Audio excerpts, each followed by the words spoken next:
বিএনপির নেতৃত্বাধীন সরকার ৬ মাস পূর্ণ করেছে।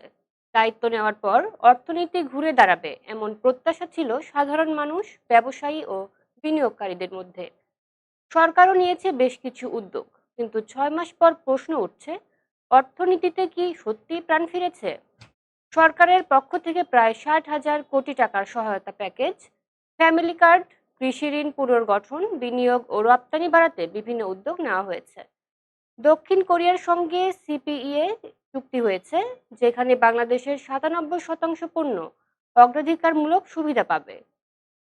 তবে অর্থনীতিবিদের মতে এসব উদ্যোগের বাস্তব সুফল এখনো সাধারণ মানুষের জীবনে খুব একটা দৃশ্যমান নয়। সবচেয়ে বড় উদ্বেগ বিনিয়োগ নিয়ে। বাংলাদেশ ব্যাংকের তথ্য বলছে, জুনে বেসরকারি খাতে ঋণ প্রবৃদ্ধি নেমে এসেছে মাত্র ৪.৪৭%, যা প্রায় ৩ দশকের মধ্যে সর্বনিম্ন পর্যায়ের একটি। বিদেশি বিনিয়োগের চিত্র হতাশাজনক। ২০২৬ সালের প্রথম প্রান্তিকে এফডিআই কমেছে প্রায় ৪৪%। অন্যদিকে রপ্তানি আয়েরও সুখবর নেই। ২০২৬ থেকে ২৭ অর্থ বছরে প্রথম মাস জুলাইয়ে রপ্তানি আয় কমেছে ০.৯%। গ্যাস, বিদ্যুৎ সংকট, বৈশ্বিক বাজারের অনিশ্চয়তা এবং আন্তর্জাতিক প্রতিযোগিতা রপ্তানি খাতকে চাপে রেখেছে। সাধারণ মানুষের সবচেয়ে বড় চাপ অবশ্য মূল্যস্ফীতি। জুলাইয়ে মূল্যস্ফীতি কিছুটা কমে ৮.৩২% হলেও নিত্য প্রয়োজনীয় পণ্যের উচ্চ মূল্যের কারণে নিম্ন ও মধ্যম আয়ের মানুষের জীবনযাত্রায় স্বস্তি ফেরেনি। কর্মসংস্থান নিয়েও রয়েছে উদ্বেগ। দুর্বল বিনিয়োগ ও শিল্প কারখানা বন্ধের কারণে নতুন চাকরির সুযোগ সৃষ্টি হচ্ছে ধীর গতিতে। তৈরি পোশাক খাতেই গত ২ বছরে শতাধিক কারখানা বন্ধ হয়ে প্রায় ৪০,০০০ কর্মসংস্থান কমেছে বলে জানিয়েছে বিজিএমইএ। অর্থনীতির আরেক বড় সংকট ব্যাংক খাতে।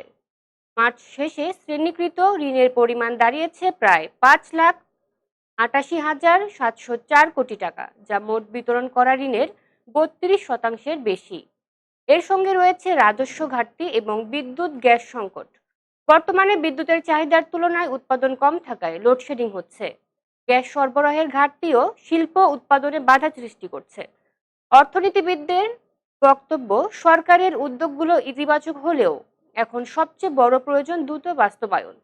বিনিয়োগ, কর্মসংস্থান, মূল্যস্ফীতি, ব্যাংক খাত, জ্বালানি সংকট সমাধানে দৃশ্যমান পরিবর্তন না এলে মানুষের প্রত্যাশা পূরণ কঠিন হবে।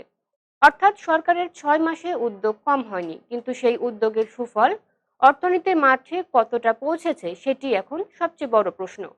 সরকারের সামনে এখন সবচেয়ে বড় চ্যালেঞ্জ নীতির ঘোষণা থেকে বাস্তব ফলাফলে পৌঁছানো।